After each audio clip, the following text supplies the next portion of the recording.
Islam is by far the world leader in science. Oh, it's terrorism.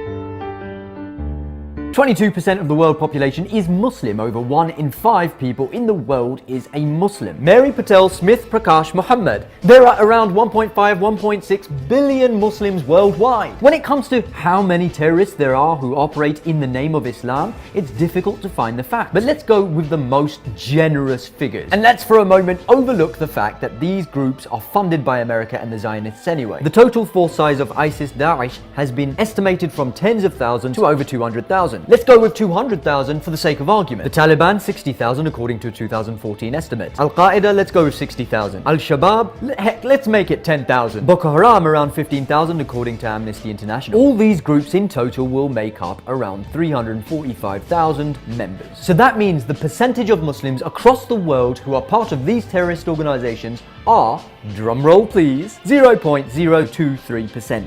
And this is bearing in mind that we took some of the most generous statistics, because there's actually a lot less than even that. The Islamophobes want the public to be afraid of Muslims and Islam, but they won't succeed in doing that if they try to prove that most Muslims are terrorists. Just won't work. So instead, they try to prove that most Muslims are radicalized, i.e. they're not terrorists, but they are potential terrorists. Brenton Harrison Tarrant, a 28-year-old Australian, before he murdered 49 Muslims in New Zealand, live streamed himself. Tarrant, the terrorist who murdered these people, was so indoctrinated, so full of hatred, and so sold on his mission to murder that his gun had been marked with the letters and symbols signifying his crusader mentality, with the names of former terrorists who he evidently admired. Right-wing terrorists like Anton Lundin Peterson and Alexandra Bissonnet. The gun also bore the 14 words, a reference to a white supremacist slogan of Adolf Hitler,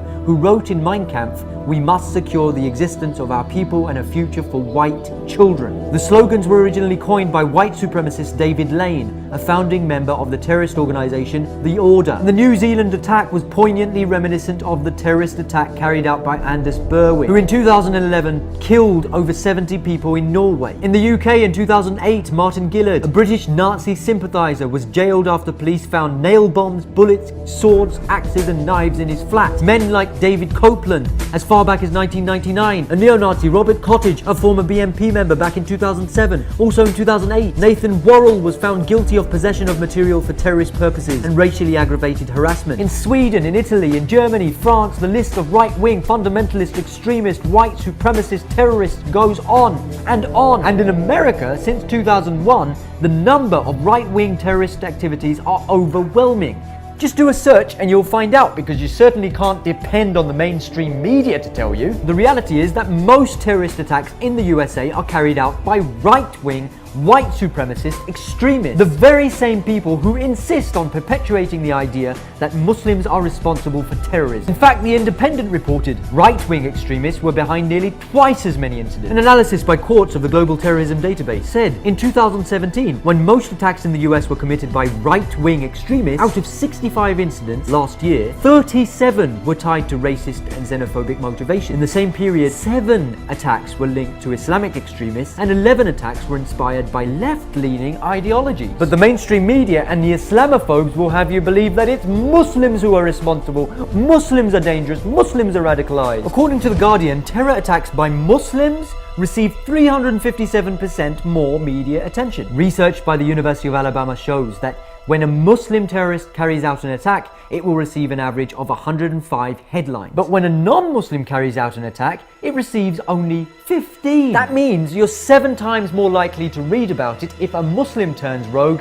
than anyone else. You are 357% more likely to see an act of terror perpetrated by so-called Muslims than you are likely to see the act committed by non-Muslims. The Islamophobes have created a veil. They have lied to you. And it's this very lie which they have perpetuated which has created a generation of radicalized, violent, Islamophobic terrorists.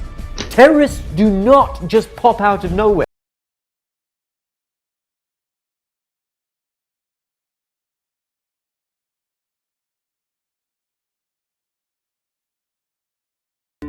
Talking of maths, by the way, A man named Al-Khwarizmi was one of the greatest mathematicians of all time, a Muslim, worked in the golden age of Islam.